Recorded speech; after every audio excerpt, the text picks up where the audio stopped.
So West Virginia is in some trouble as far as like transfer portal, coaches, athletic director. Seems like everything's falling apart at WVU right now. We're going to talk about all that and more. Hey, the transfer portal's hitting virtually every team across college football if you look around. I've got somebody in the back room, and I've got another guest too that I forgot to send the link to, Will. Let me send you the link, Will, real quick, if you'd like to come in. Or did I send it? Oh, I sent it to you, Will. I did send it to you. If you're able to come in. Anyway, let me bring in John, our resident Michigan fan. What's going on, John? Hey, Joey. Good to be back. Go blue. I've officially defrosted from being at the big house. Yeah, I'm going to ask you about that here a little bit later on, too. Hey, there we got our resident Notre Dame fan in Will MD. What's Will. going on, Will? I'm going good, guys. Sorry, I don't know why it didn't alert me. It usually alerts me when I get the link, and it didn't this time, but I'm here now. You're here now. That's what matters, isn't it? Well, like I say, I appreciate everybody being here. Good to see We're you. going to talk a little bit about the mess at WVU. So, all right, so we need an athletic director. And Mm-hmm. let me get my phone out so I can tell everybody what I was told today. Now, this is just from my source, and we won't go into detail about this, but I will tell you this: two names for athletic director. My source is telling me right now are Matt Borman from LSU and Rob Mullins from Oregon, and that Rob Mullins is the heavy favorite. Now, that's just what I was told by one of my sources. I've got really good sources, but still yet. The thing about it is, he also told me, but all of it's still up in the air. Everything's still up in the air. But that's two people that they're looking at really hard. The Oregon athletic director, um, Rob, he only makes, I think it's 700,000 a year at Oregon, and I'm he shocked that he Phil just got Knight doesn't pay him more than that. that. Yeah, it's Yeah. going up to 900,000 by the end of his contract. Well, Shane Lyons made more than that at West Virginia. So, can we get him and pay him the same salary as Shane Lyons? Probably so, which would be a lot more than Oregon. But would Oregon counter that and say, "Hey, we want to keep you"? So that's possible too. But you know, then we got at West Virginia, we've got coaching problems, right? Everybody knows this. Mm-hmm. Everybody in the country says Neil Brown should be fired, should be canned, he should be gone. And the university is sitting on their hands and will not do anything about it. They're not firing him. They're going to let the new athletic director evaluate everything and reevaluate all the programs and decide for themselves, him or her, whoever it is. And okay, I can understand that in a way, but at the same time, man, we got players jumping ship here. We got to save Yeah, these I don't players. understand it. Yeah, it's time to move on from Neil Brown. Nice guy. I love Neil Brown. I really do. Time to ditch him and move on so we can quit losing players. We got to stop the bleeding. You agree, John? Oh yeah, and Yeah. coming from someone who we had a pretty rough patch not that long ago with your guy Rich Rod and then Brady Hoke, and there was a lot of bleeding, and they made the decision to let them go, especially Brady Hoke after what happened in Minnesota and the concussion handling and all that stuff. Recruiting, they had to keep the recruiting going. They nailed Jim Harbaugh. Who would be your version, Joey? I'm curious. Who would be your version of Jim Harbaugh, like your dream candidate, if you had to think of a couple? Pat White. Mine Pat personally is White. Tom Herman. Mine personally Tom is Tom Herman. Herman. I want Tom Herman. Um, but now, if we're going to look at a alum of West Virginia, I don't really have one. I mean, a lot of people are saying Pat White, but Pat White's not proven himself yet. I don't think. Give him time to prove himself. So I just don't know of an alum from West Virginia. If you wanted to look at if Texas A&M gets rid of Jimbo Fisher, and you want to talk about Jimbo Fisher, I'm not for that one bit. I don't agree with that. Hey, we've got Yeah, Jackson Jackson. Johnson joined us, part of the What's Young up? Gun crew. So Will and What's Jackson up? down there on the bottom, guys, they do a show called The Young Guns of College Football. Great show. Check They it got a out. channel. Mm-hmm. Check that show out. They real good show. There's four of you in there, Will. There's four of you all together, right? Yeah, Yep. calling yourself the Young Guns. So So let's talk a little bit about the transfer portal as well, because that's hurting West Virginia. We're losing recruits to it, and we've got decommits as well now at West Virginia because of all the problems. I can understand that, but the transfer portal, these kids now can just, if they don't like a situation a little bit, there's one thing: if they don't like the food in the cafeteria, if they don't like the person that served them at lunch in the cafeteria, they can hit the transfer portal. I don't agree with that, guys. I think that there's got to be some kind of a standard to it that you could transfer once, or that you can have to set out a year. Something has to happen in this transfer portal because nobody can build a team right now. It doesn't seem like how many teams. I don't even think Alabama can do it. Can get a freshman and actually develop that freshman to become a senior and become a starter, like in the old days. That's what you did. You recruited somebody that came in as a freshman, sophomore. They very seldom ever seen the field, and then maybe as a junior or something, they got to see the field. Sometimes it was even a senior. There's no more of that anymore with the transfer portal. Y'all agree with that? Do you know of any player that you think is going to stick with a program for 5 years? Well, that's why they got to bring J.J. in. McCarthy did. Well, they got to bring in a coach, and this coach has to. This is why you got to bring in a coach now. If you're not going to stick with Neil Brown, can him. But if you're going to keep Neil Brown, keep him. I don't think that's a good decision for West Virginia. But the new coach that's got to come in, they got to recruit players out of high school. But they also got to recruit the players that are on the team right now to stay in Morgantown. So exactly. That's why I think it's really a mistake by the Mountaineers not to just fire the coach and hire now. We had a top 30 class. I looked yesterday. We've dropped back to 30th in this class, and now they're talking now. Rodney Gallagher, a 2023 recruit. He's taking a visit to Penn State. He's a commitment to West Virginia, but he's going to take a visit to Penn State this week. So, is he just decided to just do it and he's going to stay committed to West Virginia? Who knows? But with the problems at West Virginia right now, it would not surprise me at all if he takes a visit to Penn State, decommits from West Virginia, and then commits to Notre Dame. That's what I think. Because, Will, you guys were after him pretty heavy. And it came down between West Virginia and Notre Dame. Yeah, Notre Dame is freaking – we have been just ruthless with recruiting players and getting players flipped. Like, this is just – I can't even keep track of everything that's going on. Like, every time I look at the message board, it's like, oh, new guy we're trying to get flipped, new guy we're trying to get. It's crazy what's going on with the recruiting. Yeah, you can take your shots at Freeman for losing to Marshall or whatever, but the one thing you can't deny is that he has been the best recruiter for Notre Dame in a while, probably since I was going to say since Lou Holtz. Yeah, and I think he's, arguably be better, but just with everything that's going on, I think he's done a great job rebuilding the team as well. Like a little in-season rebuild that's really paid off. Hopefully this is just growing pains with Freeman, and we could just be like Brian Kelly and win the games we're supposed to, but also like win more of these games against teams that are as talented or more talented than Notre Dame is. But now, John, has Michigan lost any players to transfer portal so far this year? Have they announced any?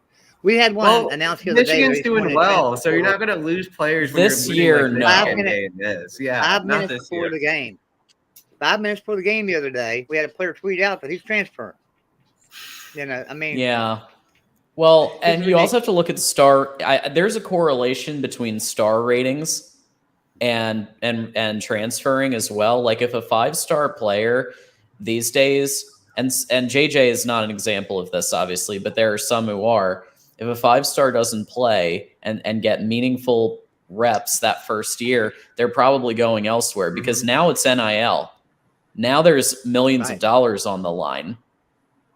Okay. And that's the player's livelihood. They're usually supporting their entire family. They're getting their mom a house or whatever the situation is. Like it's economically like life or death for some of these players. And so I'm actually okay in some cases with transferring because of the economic factor of it. I just think now that NIL's been introduced, there's no putting that toothpaste back in the tube now. There needs to be restrictions on it though, but you gotta the players need to do what's best for them and make the business decisions as well as the academic decisions that they need to make. Yeah, I feel like they need to salary cap the teams. Can't salary cap the players, obviously, but you can salary cap the team. So I think salary capping a team, just like they do in the NFL. I think that you can also, with the transfer portal, is not allow freshmen and sophomores to transfer, and that could just be a good step right there in the right direction. And then on top of that, you could also, I mean, unless it's an emergency, a family emergency, you can get a waiver for something like that. That's obvious. But just to transfer because you don't like the cafeteria food as your freshman or sophomore, that needs to stop. So. But how do you salary cap Dunkin' Donuts though? That's what I'm struggling with, because technically there's supposed to be a church and state between the school and the advertisers. So that's the only part I'm like, what would that look like to build? I'm genuinely curious. Like, what do you guys think that would look like? I would be too curious too on how to do that. And I guess because most schools have a collective, you would just salary cap the collective. I don't know how you could do it really. I mean, just say, okay, you can put out this much money a year out of your collective, and that's it, or something. But then players are always free to go somewhere and get something on their own, and that's the problem. So I mean, how can you do this?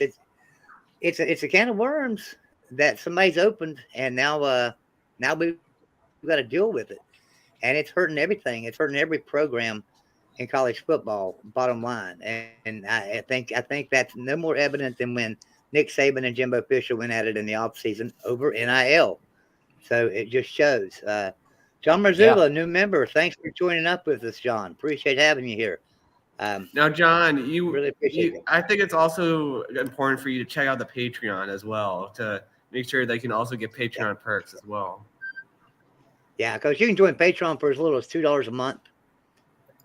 So just go to patreon.com and search out Golden Blue Dude and hit us up there, because there's a lot of perks inside Patreon for the different levels. But we appreciate you joining here on YouTube as well, and love having you. Jackson, I haven't heard nothing out of you, man. What do you think about this transfer portal mess? Well, I'm a little sad that some of the guys are leaving, but at the same time, it's kind of like, you got to do what you got to do to look out for yourself and your family and the people around you that live with you, It was like John said, you're thinking about, I got to buy a house for my mom, got to buy a house for my dad, or something, or I want to make sure my siblings are okay, or kids, think of things like that, Well, you guys, Billy Skeptic, thank you for the follower super chat. He says, if you limit transfer rights to players, what would players get back? Guaranteed playtime. Yeah, maybe guaranteed playtime. What do you think? Anybody remember that story about Luke Ford? Anybody remember? Go ahead. Yeah, anybody remember the Luke Ford story when he was at Illinois?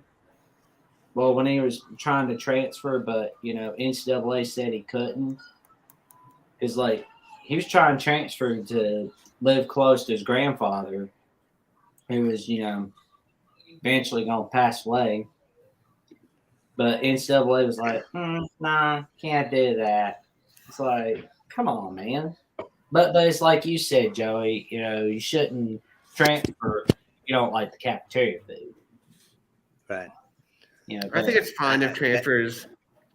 I'm fine with players transferring with playtime, and that that isn't the reason why guys transfer from West Virginia. It's why guys transfer from Alabama, Ohio State, the blue blood programs. Yeah, right. That a team like West Virginia could get players from Alabama or Ohio State that would go right on their starting lineup. So Well, But like Coach Freeman said this in a press conference today. He's not going to look at guys in the transfer portal that just quit because their team isn't good. There has to be something more there. Why someone would want to transfer to Notre Dame? anybody remember how Jalen Hurts transferred to Oklahoma? Mm-hmm. Where Yeah. it was, when Saban, asked him, yes, you love Alabama, and I'm glad you want to stay here, but what's the best play? What's the team with the best offense that you know of? Ohio State. And he was like, Oklahoma. Saban goes, then you gotta go there, man. That's where you're gonna be able to have a shot at the NFL. Because, I'm glad you're here, but you're not gonna be able to have a shot at the NFL while you're here. So it was a pretty cool story, But you have good stories like that in the transfer portal. But there's now I agree with two things Patty's saying. Patty's saying here. Well, I agree with everything he's saying because he's saying in education, which that's the most important thing is in education. But then he's saying if coaches change out, you should be able to transfer, and NIL should be based on record of play. I agree with that 100%. So no NIL deals for freshmen coming in. What do y'all think about that? No NIL deals for freshmen. Have to be a junior to get an NIL deal. Would that just lead to another lawsuit? So that would get. I don't think that's achievable right now. Yeah. The problem is NCAA's been sued so many times and they never win. They never win these lawsuits, guys. They're scared. I mean, that's why they're not stepping in now. That's why they're not doing anything. They're scared. They're afraid of that there's next move they make.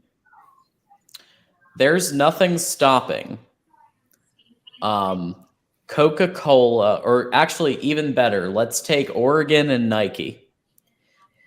There's nothing stopping Nike. Oh, I even have a Nike thing on. There's nothing stopping Nike from going to a player's rep, I guess, because every player usually has like an agent or somebody that handles their NIL, or their parents or whatever, right? And they say, okay, $1 million for endorsing the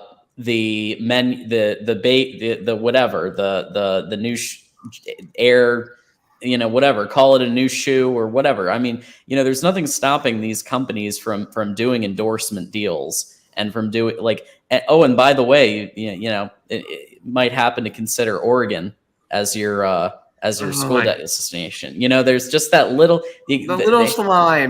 slime. Yeah. That's what they have to do. I'm still bitter at the Ducks for taking Dante Moore from us. I mean, we got CJ Carr. Yeah, you guys could. Right, you guys got CJ. So come on now. Well, Dante's where everybody's doing it.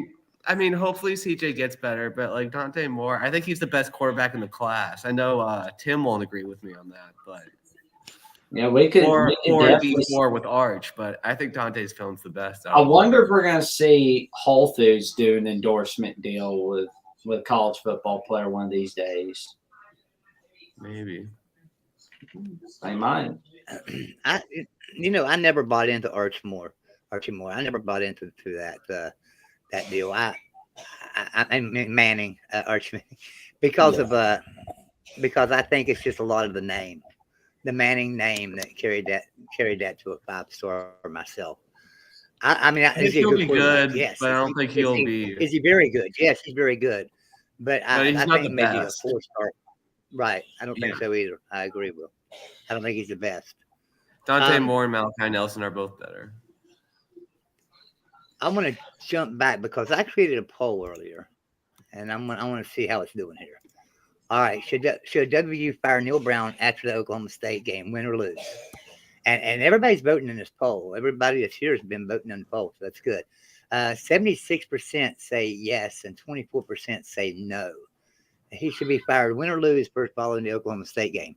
Now, if you're going to fire him, you have to fire him now. I mean, you have to. So that's what we've already talked about. But yeah, you've got to get rid of him. But I don't see him doing anything until they hire an athletic director, which who knows could be here in the next week. It might be here in the next week. So Yeah, Black Sunday's coming up for all those coaches. When I'm getting updates on future athletic directors they're talking to from my source already, that's telling me they're close to thinking about hiring somebody. So we'll see. Now John Wapple said something a while ago back here, and it was a long way back. I'd like to find it. I don't know what he said. Can't remember what he said. Oh, I know what he said. He said Rodney Gallagher to Pitt. Well, he's visiting Penn State. He's not visiting Pitt. He's visiting Penn State this week, and committed to West Virginia. Decided to go and make a visit to Penn State. Does that mean anything? No, not really. A lot of players will go and make visits and then stay committed where they are. But with the turmoil at West Virginia, I really think that he possibly could flip, and I think he'll go to Notre Dame myself. That's where he wanted. That's where he was thinking about Notre Dame, West Virginia when he decided. So anyway, guys, I gotta ask John here a question. So John, you made a trip to the Big House this past weekend. Tell us all about the Big House. How was that? Well, it was my first time in probably 8 years. It was my first time in like 5 years seeing a Michigan game because I went to the Maryland Stadium. Underrated experience, actually, the Maryland Stadium. Anybody who's been there, pretty fun. But the Big House, there's nothing much like it. 100,000 fans. It didn't matter that it was 10 degrees. It didn't matter that we were all freezing our ass off. That a lot of our feet felt like giant ice cubes. It didn't matter because we were all there enjoying our teams. There even Illinois fans who came in on the train from Chicago, and then obviously like the buddy system where you might not know any of these people in the stands, but if Michigan scores a touchdown, it's like y'all each other's best friends. I mean, there's high-fiving and hugging. Like at the end of the game, everybody hugged each other. And so the actual experience of the Big House, you got to go once in your life if you're like a hardcore college football fan, I feel like. I'm scared of the stories I hear from the Notre Dame message board of the Walmart Wolverine fans, but I think I'll go. I might have to be in a costume but one question. I'll go. Yeah. You said the last time you went to the Big House prior to last Saturday was 8 years ago. Mm-hmm. That was during the Brady choke era, right? Mm-hmm. Oh man. Brady. Well, so that's when I went to. Would that would have been Rich Rod? That's when I went, ago, wouldn't it? No. So Rich Rod was before. So Brady Okay. Rich Rod was 08 to 10. And then Brady Hope was 11. What I was thinking of? 11 to 14. I was thinking Rich Rod. I was thinking all wrong. I had his time down wrong. Yeah. Yes, right. I got to be in college. Rich Rod's last year, and then the most of the Brady Hoke tenure, or the entire another big experience that I want to hear about. This happened a few weeks ago. Will there got to go to Notre Dame Stadium and see Touchdown Jesus for real because Notre Dame stomped Clemson. So, Will, how was that experience? It was really fun.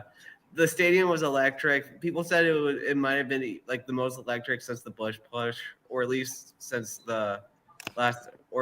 Michigan 2018. So it was like the crowd was awesome. I mean, people there are just so nice. Like everyone at the stadiums. I mean, unless they're obviously they're the bad few, like the students that come from Holy Cross, the backup school, they aren't as quite good, but in general, the people there are really nice. The Clemson fans were great. I talked to some Clemson fans. They were great. I'm not really happy that you're here, but you're really nice. It's nice to. So yeah, okay. They're great. I've met Clemson fans. Even dated a few Clemson fans. Great, great people. Yeah. So is it the whole experience was really great. I got to meet Joe Theismann. So as a Washingtonian and a Notre Dame fan, meeting Joe Theismann, that was cool. He's a cool guy. Oh, wow. Yeah, that's Clemson got upset by Notre Dame. Is it too early to bring back the term Clemsoning? Too early. Dude won 2 national titles not even that long ago. Yeah, Yeah. but still, I think that term's kind of Now, funny. this year I got to go. I got to go to the backyard brawl. Oh In West Virginia man, what Pitt, was that like? Tell and I us the went to story. Pitt. So that was in Pitt Stadium, and I had a great time because I went to dinner with a lot of former West Virginia fans. They're Mountaineer legends, is what they are, like Daryl Talley. I went to dinner with and hung out there with Daryl Talley, Major Harris. Um, let's see who else was there. Let me think. Dale Wolfley, Brian Josviak. I mean, some big time players at West Virginia. So I went and hung out with them before the game. We kind of hung out, ate dinner, had a big party.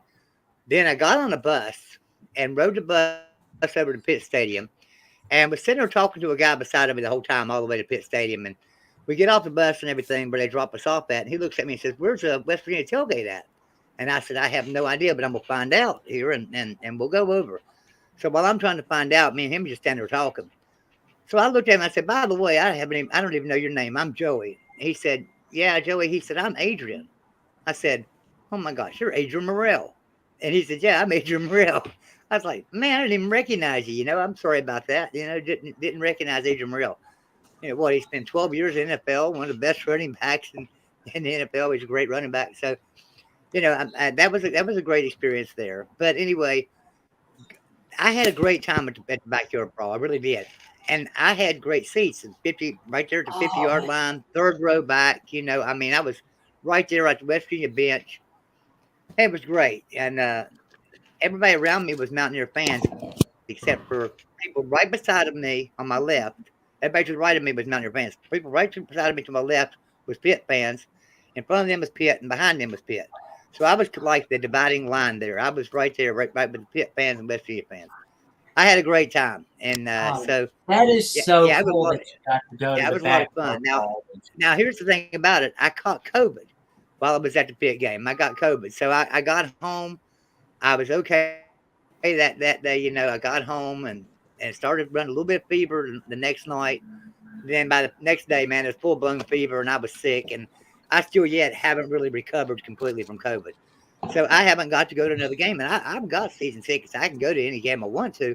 Problem is, by the time I felt like going, we were really bad. So it was like, why do I want to go?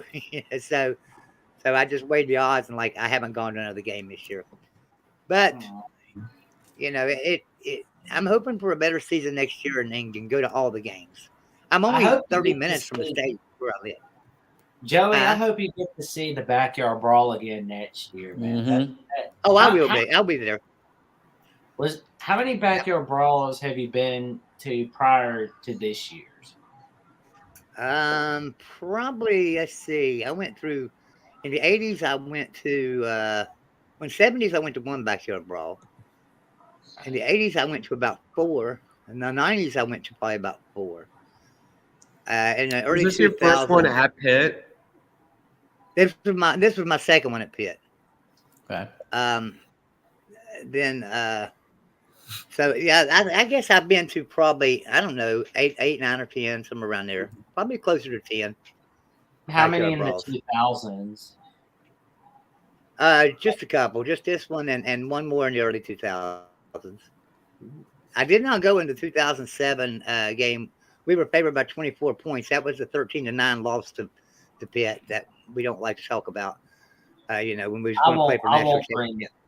I just can't imagine how Pat McAfee feels about that.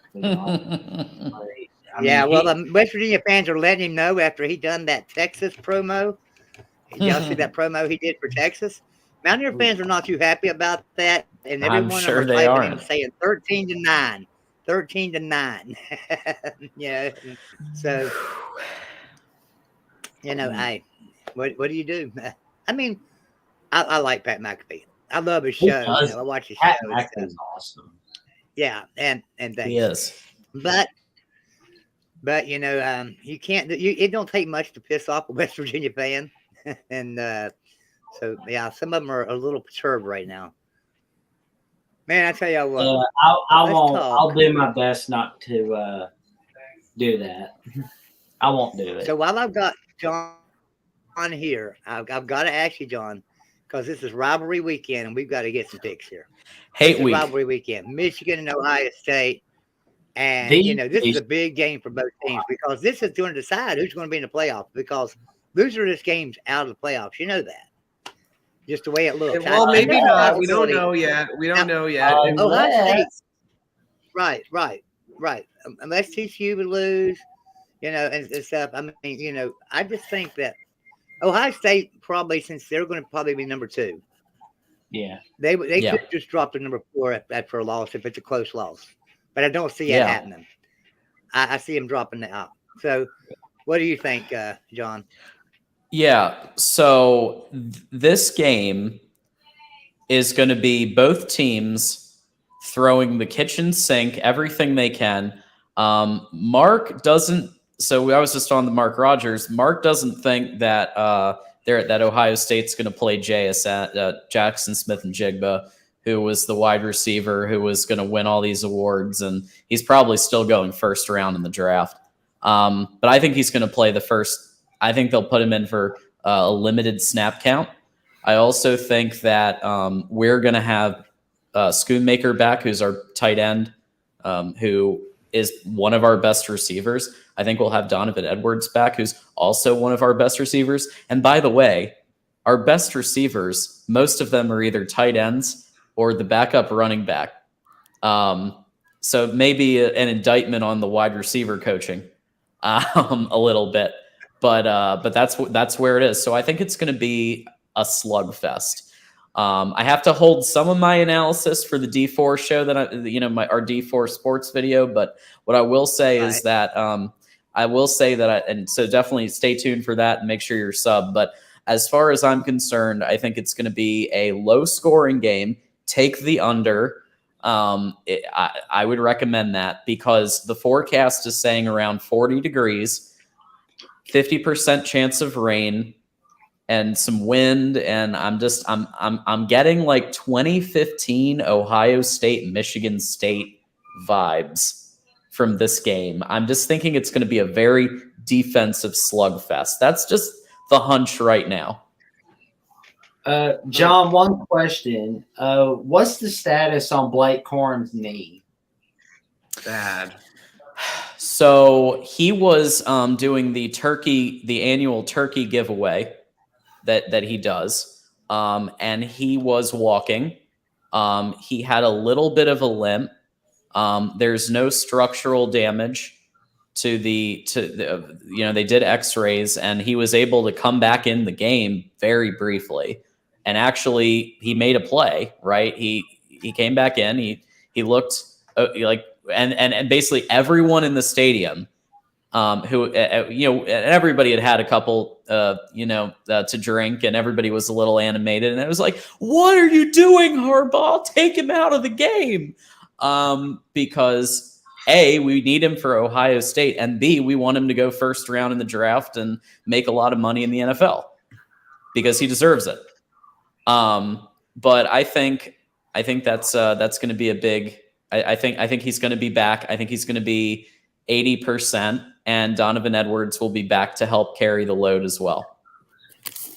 Well, I have to say, John, because you're a great friend of the show, and actually I've got several Michigan fans that are great friends.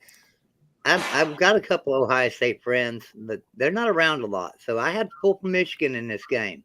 So I'll let you know I'm pulling for Michigan. Yes, go blue. Now we got to go. Now I got to go to Will because Notre Dame's got a game themselves this weekend, going out to California, man, to take on USC. So tell us what Notre Dame needs to do to beat USC, Will. I think the running game has to go well because Drew Pine is Drew Pine. I like him as a person. I really wish we had a better quarterback. But I'm pretty confident in our run game. Like, USC fans have been talking. Like, I was on the USC post-game show, and I got to admit, I was talking a lot of trash. But these USC guys are coming in saying they're going to stop our run. They ain't stopping our run. I think we're going to play good ball control. And I think we'll be able to move the ball pretty well on the Trojans. So, offensively, I'm pretty confident. Defensively, I'm cautiously optimistic because we know how good Caleb Williams looks. If I had to put money on anyone winning the Heisman right now, I'd probably put it on him. But this year is a bit of a toss-up, so I don't know who's going to win. But if I had to put money on one guy, I would say Caleb Williams. Blake Corum. Well, they don't. They give it to quarterbacks, not receivers. Although I feel like Blake is deserving if he does get it. 2020 says, "Am I a joke to you?" I was gonna say, like, a wide receiver won it like 2 years ago. Your guy, Devontae Smith. Devontae Smith. Yep. You also had so what we've been doing is comparing Blake Corum's numbers to the previous two Heisman winning running backs, Ingram and Derek, and another one of your guys, Derek Henry. Yeah. And it's very even, right? Like every week he's neck and neck and ahead in some areas like carries and receptions and things like that. And maybe behind in touchdowns, and then it flip flops. And so he's right there with the last two Heisman winning running backs. And I would say I agree with you that if USC makes the playoffs, like if they get, I forget when Heisman voting is. Is it after this game basically, or? Yeah, I believe it's after all the games. Really, it's gonna be like a few hours. Yeah, it's after. Isn't it the following week after the conference championship or conference championship? Because if it's after the conference championship, then if Caleb Williams propels USC to a conference championship win, and they go 11-1 and a conference championship win, then I would agree with you that I think Caleb Williams will probably get the Heisman.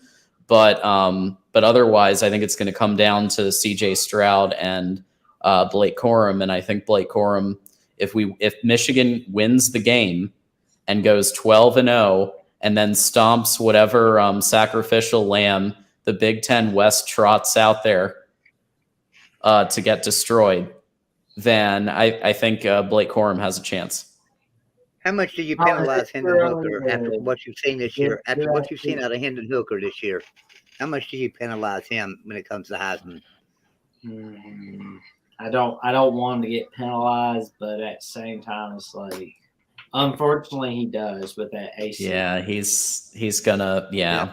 I think he's not gonna have a full body of work to look at. So now, Jackson, I can't remember. You've told me a couple of times. You're an Indiana fan, right?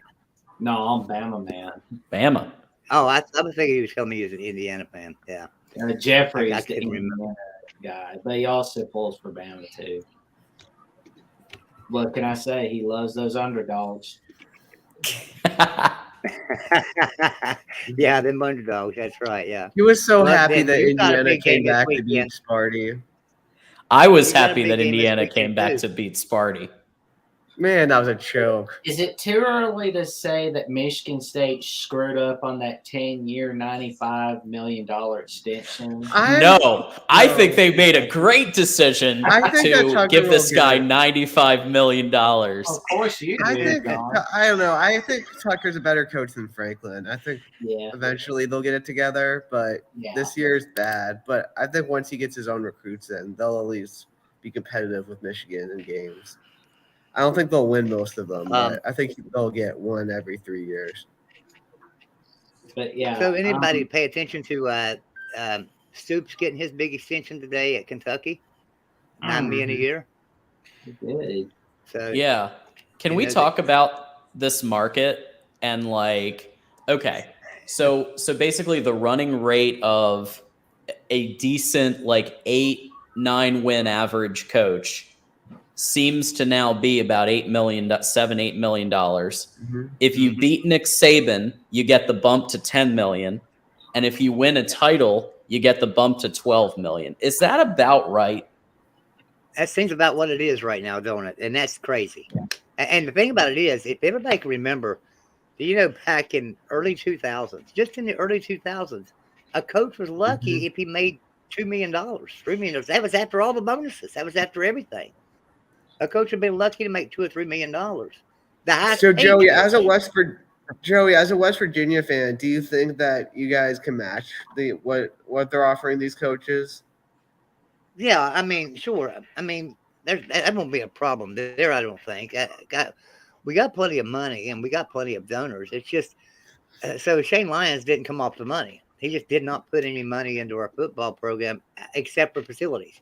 He increased our facilities. We've got tremendous facilities now, but giving Neil Brown $3.5 million to hire all of his assistants, that's ridiculous. That's not that you can't get good assistants with a $3.5 million budget. You can't do it. You've got how many coaches you have? You've got probably at least 12 coaches. You got to pay out of $3.5 million. It's not a lot of money per coach. So, there's no way that you can build a top quality program with that kind of budget. So that's why I tell everybody, maybe we're being a little bit hard on Neil Brown. We're saying he should have hired this one, and he should have hired that one. He didn't really have the money. Not with $3.5 million budget. He didn't have the money to hire some of these defensive coaches y'all were talking about. And so, the AD needs to make a decision. They need to make a decision. What type of program do you want to be? Do you want to be an elite program that plays for potential playoff appearances? Do you want to be somebody that maybe occasionally makes a conference championship game?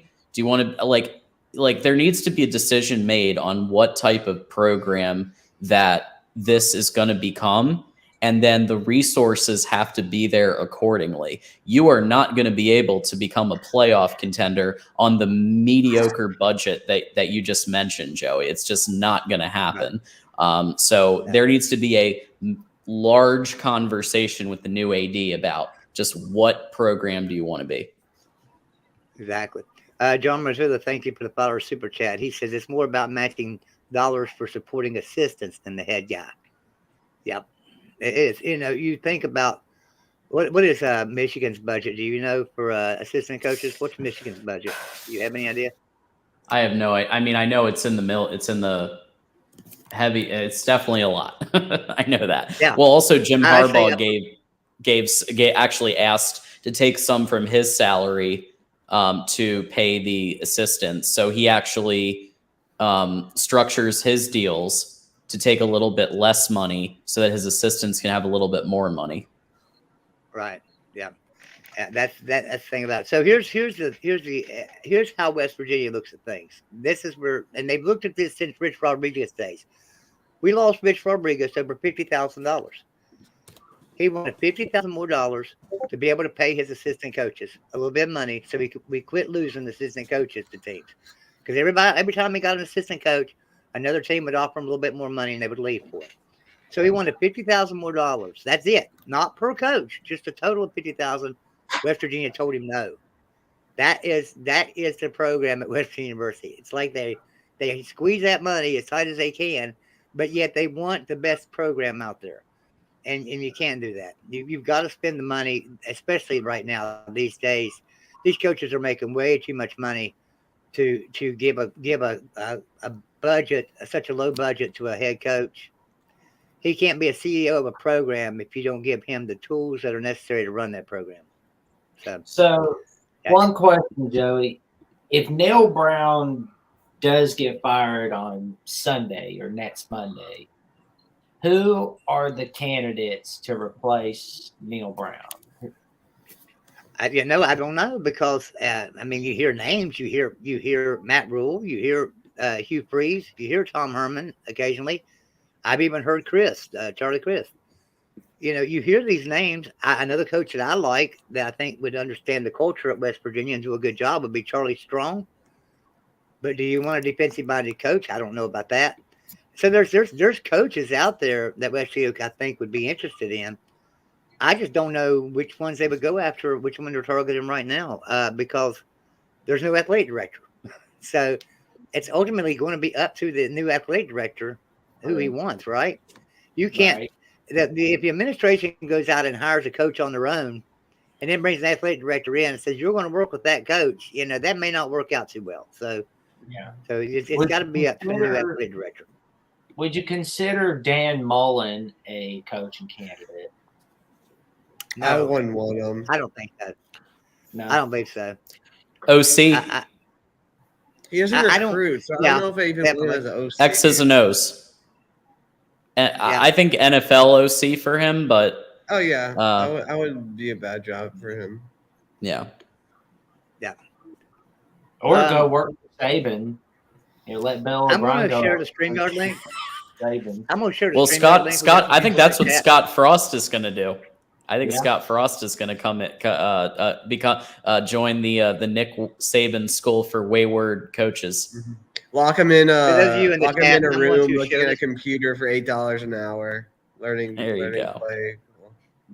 I'm going to share the StreamYard link. When you come into StreamYard, if you're in the chat and you want to come in and ask a question of one of these guys or me, just make sure that you're going to have your camera on in the back room just so I can see you're a real person. And then I'll let you know that you can turn it off and I'll bring you in. So, but there's a link if you'd like to join us and ask a question of any of these guys. So Alabama got a big game against Auburn. Any going to be any struggles this week for them, Jackson?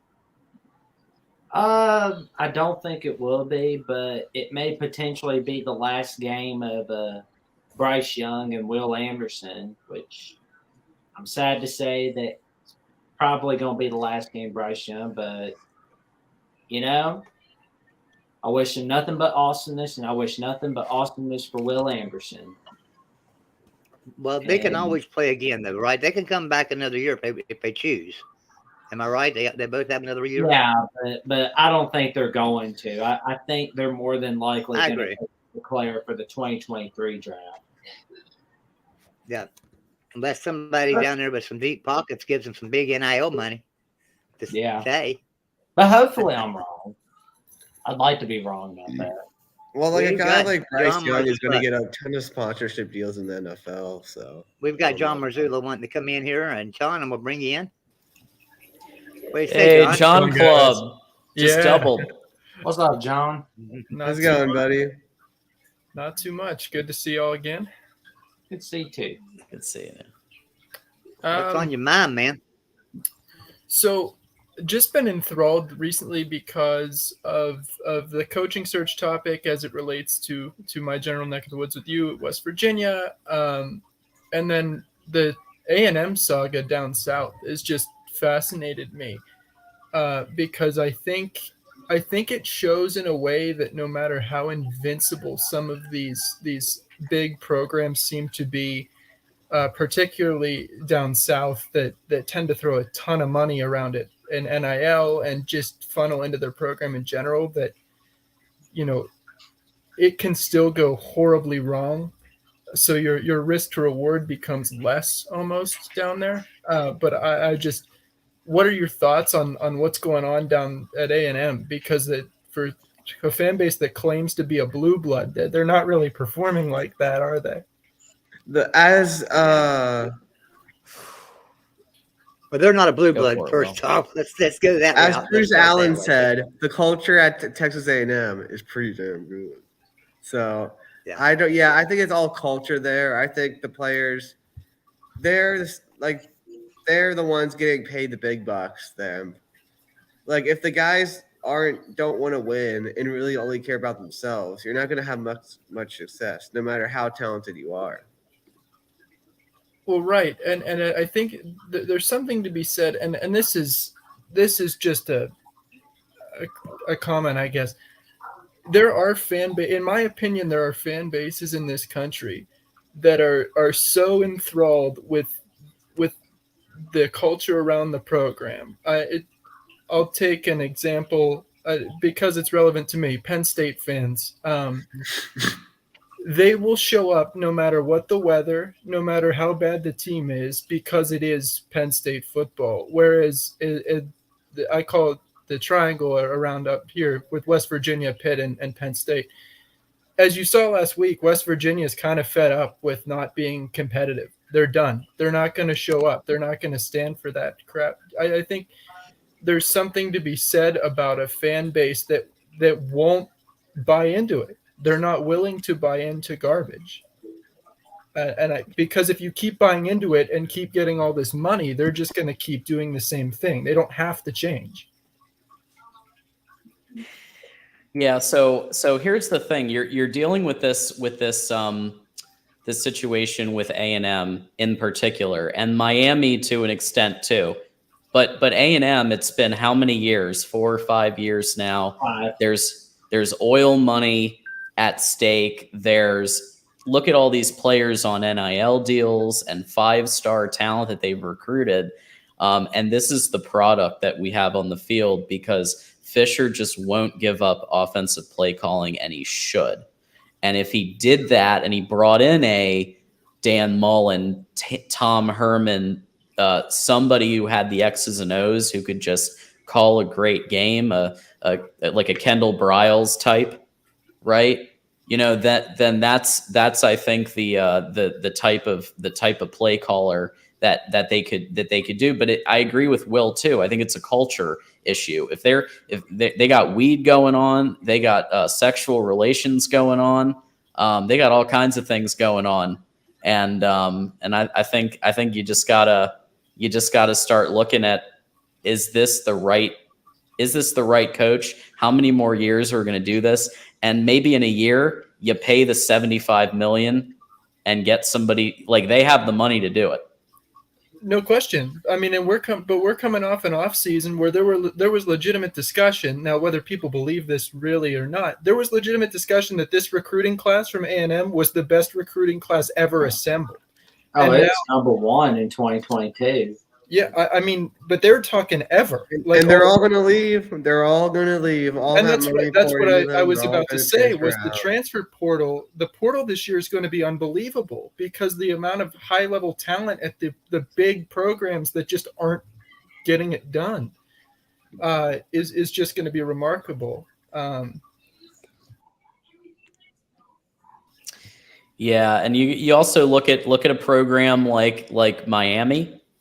Another big ticket program that everybody thought was gonna be overhauled, and look at what's happening, right? You just get completely destroyed by Clemson, who lost recently to Notre Dame, who's a decent team. But again, like, just look at Miami and the struggles that they're having. And it's just like, this is big money we're talking about. Not as big as A&M, but it's not like 20 years ago, 30 years ago, where a coach could have a 1-8 and then a 2-10, and then you start to go up, and you get a huge grace period, and then maybe year 7, year 8, you start going to the championship, right? It's the windows are a lot shorter, and I think that's what we're seeing in college football.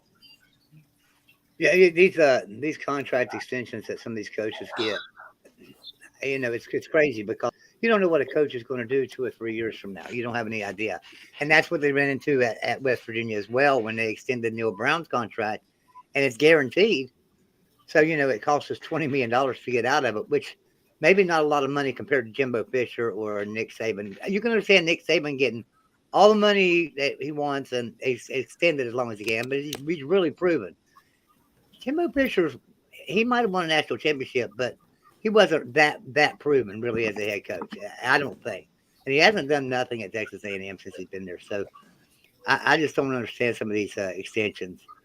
Now I'm going to point this out too. A tweet just went out from someone that's real popular on Twitter with West Virginia. And he tweeted, "Wow, I'm hearing some crazy changes coming at West Virginia University, or crazy stuff coming out of West University." That's all he says. That's it. So I'm there thinking, okay, well, what is this crazy stuff you're hearing? But he's not elaborating, and everybody's going crazy on him. That's how fast this stuff gets around. He literally tweeted it 5 minutes ago, and it's everywhere already. So,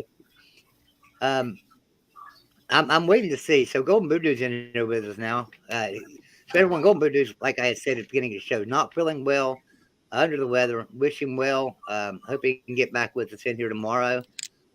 Feel better, Golden Blue Dude. Feel better. Feel better, buddy. So as most people know, he has Crohn's disease. It can flare up. It can make him sick. It can do all kinds of things. So his immune system's already down. So if somebody comes along with a common cold, guess what Golden Voodoo gets? Golden Voodoo gets the common cold about 3 times worse than any of us. So wish him well, and I hope for the best for him. John, do you have anything else for us, man? One more question that I guess I've just been stewing on. So these extensions that we were just talking about, you'd noticed in a way there's a little bit of a pattern, and I've heard you, Joey, and Golden Blue Dude comment about Neil Brown, and one of the pros of Neil Brown is he's a recruiter. He's a decent recruiter. He brings in high-level recruits. James Franklin, with his mega extension in Happy Valley, is a noted recruiter, noted terrible choke artist on game day. Neil Brown doesn't perform on game day. Is there something to be said that maybe the recruiter shouldn't, the big recruiter maybe shouldn't be your head coach? Because I get that. I would agree with that. I would agree with that. Like I said, I don't know if all the problems at West Virginia had to revolve around Neil Brown, though, because a lot of it had to do with the athletic director and the culture within that atmosphere. Because every one of our programs was down last year. None of them finished in the top half of the B12 in anything. So every program was down except for rifling, and that we don't play in the B12 in rifling. So, so if you look at that and you say, okay, Shane Lyons is gone now. Can that help? Yes, it can help. But now what has to happen is if you're going to keep Neil Brown, you just have to give him some money to be able to hire the assistants he needs. Like I was talking about, $3.5 million is not that's pennies in today's money when it comes to hiring assistants. When you got 12 assistant coaches that are dividing $350 million, that's not, or $3,500,000. That's not a lot of money. 350 million is a lot of money, but 3.5 million is not a lot of money. Yeah, I looked at Michigan. It's like 6.5 to 7. You asked about that earlier. It's about 6.5 to 7. Double. So that means that your offensive coordinator and your defensive coordinator are probably making at least 1.3 to 1.5 million each, I'd say. Where ours aren't even touching $1 million each. I was going to say, I know Pitt does $1 million per coach. For very special, very special instances, they will raise it to 1.5. But Narduzzi tends to budget. You're worth $1 million to me. If you ask for more and you don't produce, then I'm just going to move on to my next connection that'll work for me for $1 million. For better or for worse. But if you're not touching $1 million, it seems to be hard to compete. And a lot of people have talked about, the buyout. How can we afford $20 million? It won't be $20 million. This year's salary would come off of that, so it'd be like $16 million. You can figure about half of that is what it would settle for. It's like Shane Lyons. They settled his today. He had a $4 million buyout, but we settled it for $2 million. So you settle it for about half of what the buyout is. So, and I hear Shane Lyons already got a job at Alabama today. So, yeah, yep. So good for him. I'm happy for him. He did a lot for West Virginia while he was here, but he also did some crazy things too, like extending Neil Brown after one season, pretty much, and giving him, hey, you done pretty good in one season. You won 6 games. We're giving you a 6-year extension. That made no sense whatsoever. These coaches' agents are really good at doing what they do. They're saying, oh, there's a big market around your coach after 1 year. Extend him now or he's going to leave. Oh, I know. They are. They're really good at that. It's the thing is, though, sometimes even when this is what happened to USC. Like, Lincoln Riley was like, give me more money for assistant coaches or I'm going to leave. And they're like, there's no chance you're actually going to leave. You're trying to do what Neil Brown and these other bad coaches did. But they actually leave. So with that happening, I think there's even more they're going to give coaches even more money now because of that happening, because they're so afraid of their coach leaving like Lincoln Riley did. So I have a theory. I have a theory about this, that Lincoln Riley actually left at least in part because I think he wanted to stay at least in the Big 12 for a little longer. And I don't think he was even listened to. I think they just decided to make the move. And I think he has a right to be listened to, because of the performance of multiple championship wins, like literally they won the championship back to back to back, right? Playoffs obviously not as good, but I think that might have been a factor too. Also the weather, more money. I mean, it was a pretty damn good deal. One And a pretty question, nice house too. A pretty nice house on top of that. Let me thank John Walpole here real quick for this super chat. Yeah. Thank you for the $4.99 super chat. He said WVU needs to know what type of program they are. I don't think they're a playoff contender type program. Yeah, well, they're not right now. I'll agree with that. They're sure not right now. Have they been in the past? Yes. So can they get there again? Definitely. We've got better facilities than a lot of other teams do in the country that are making playoffs. So there's not a problem there. We won't have no trouble getting the recruits if we can get a coach that can coach them up. I believe we can get into playoffs pretty simple. John, I have one question for you. You know how you just said that Lincoln Riley left Oklahoma because of their impending move to the SEC? Mm-hmm. Is he ever going to leave USC because of their impending move to the Big Ten? Well, I think now he's kind of locked in. For right now? I think they knew they were going there before they hired him and probably give him a heads up on it.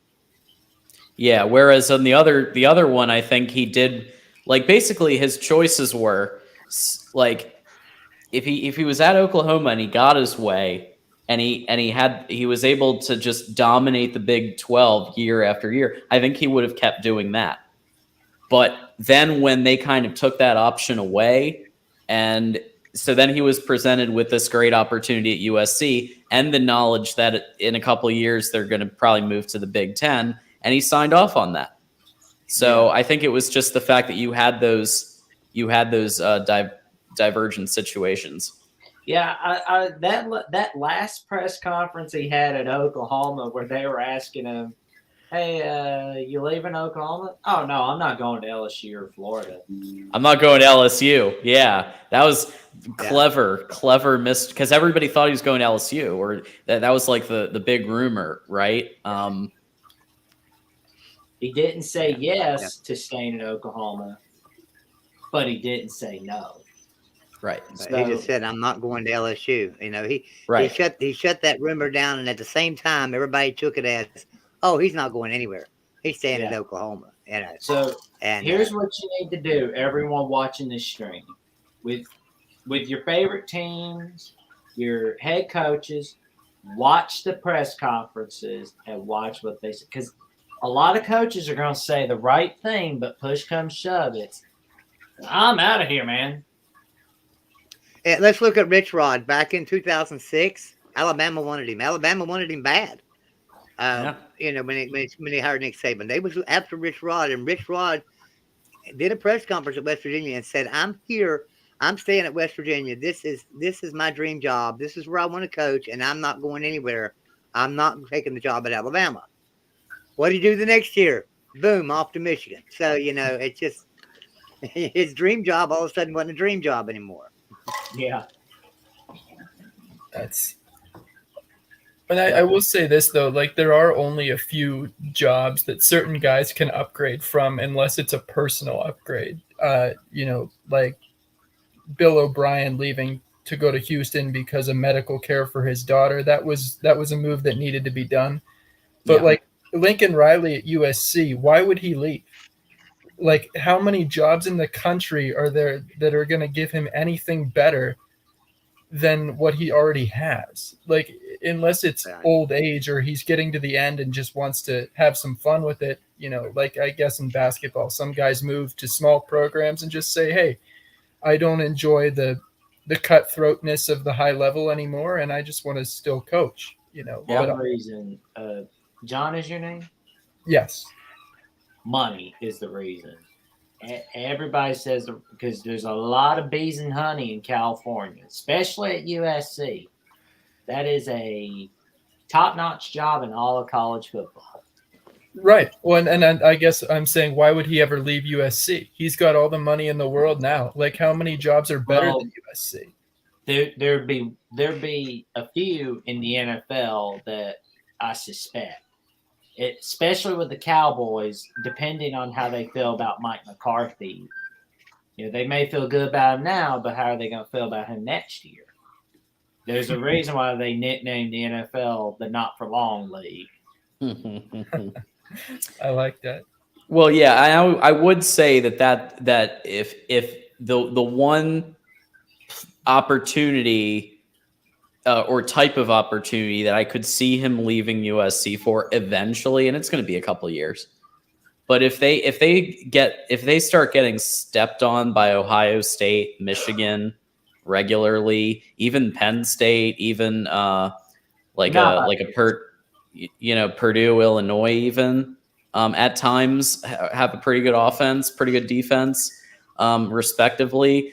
If they become kind of an 8-win team, then he may look to see, hey, what NFL opportunities are open to give that a shot. Like the Cliff Kingsbury situation, where he left Texas Tech and got the job at the Cardinals. Right, I could see something like that happening with Lincoln Riley after a couple of years. Little reunion with Kyler Murray, possibly. That's true. Well, guys, listen, I appreciate everybody being here. I'm going to shut this stream down for tonight, but I really appreciate everybody being here. Appreciate everybody in the chat, and thank you for all the super chats. But before we go, I want everybody to find out where to find these guys at right here and give everybody a last word. So, John Marzullo, who came in tonight as a guest for us here, tell us a little bit about what you do and tell us, do you have a YouTube channel at all, John? So I do. However, it's going to have to I'm going to restart anew as far as sports talk goes, because previously that's not what it focused on, but that's more where I live nowadays. Just a fan in general, but really enjoy discourse with other people, to not just Saturdays, delve in. And I'm a Pitt guy, you're a West Virginia guy, and Notre Dame, Michigan to an extent. We're all in the northerner kind of zone, whereas the Alabama fans are more south. So, but I relate to everybody. I watch everything, so I just appreciate the opportunity to chit chat with you. All right, John. Well, I appreciate you. Great having in. you. You have a great day. Yeah, thanks for Jackson, coming on to the show, John. Jackson, tell everybody where to find you at, man. I know you got your own channel, and then you also, I don't know if you or Will's going to talk about your Young Guns channel, but tell everybody where to find you at, Jackson. Well, you can find me on Twitter, Instagram, YouTube, on my YouTube channel, but you can also find us at the Young Guns every week during the season. Check us out. Right. We, as Joey Foster called us, the Nets College Game Day. Well, we are the Nets College Game Day. They really are. They're good, man. Will, tell everybody where to find you at, man. I know you got a personal channel, and like he mentioned there, the Young Guns. Mm-hmm. Yeah, you can find me over at Will ND, which I do. I'm going to try to do a live reaction to the USC game this week if I can. So that should be fun. And also the Young Guns channel, of course. And I think we're going to try to link for the Young Guns channel, Will. Mm-hmm.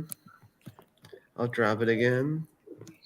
Yeah, he's dropping the link for the Young Guns channel. I'm telling you guys, check out Young. When do y'all have a show? It's Wednesday night, isn't it? Is it Wednesday night or Thursday? Usually night? Thursday, but we're not going to. But we're going to change up the time because of Thanksgiving. No, okay, no. Yeah, I mean they do have a great show. So. Yeah, I'm gonna drop my channel. Yeah. I'm gonna drop my channel. Scoop, John, man. Tell everybody where to find you at. I know you just go around all over the place, don't you, man? I go around all over the place, but primarily I'm on Mark Rogers' Voice of College Football. Every Sunday night we do the College Football After Dark show. Unfortunately, I was on a plane, delayed, and just had to hang in chat yesterday night, but they held it down. But I do that every Sunday night, and I help moderate and kind of keep things on task and keep the outline going and keep that rolling. I'm also on the D4 Sports channel, and we do a weekly review preview for Michigan. So we'll be doing my live from the Big House report and reviewing Illinois and previewing the big one, the game against the Buckeyes in a couple days. Yeah, go blue, right? Go blue. And I dropped the links in chat so you can check them out. Oh, and I'm Once dropping again, thanks one more everybody for link. being here. Thank you I for appreciate everyone. Thanks for having coming in us. with Thanks for having us, Joey. all of our guests, everybody in the And- chat. We and appreciate you. there's- All the super chats. Golden Blue Dude. Hopefully we'll be back tomorrow. If not, hey, I'll be here and we'll have a good show for you. Thanks for coming in.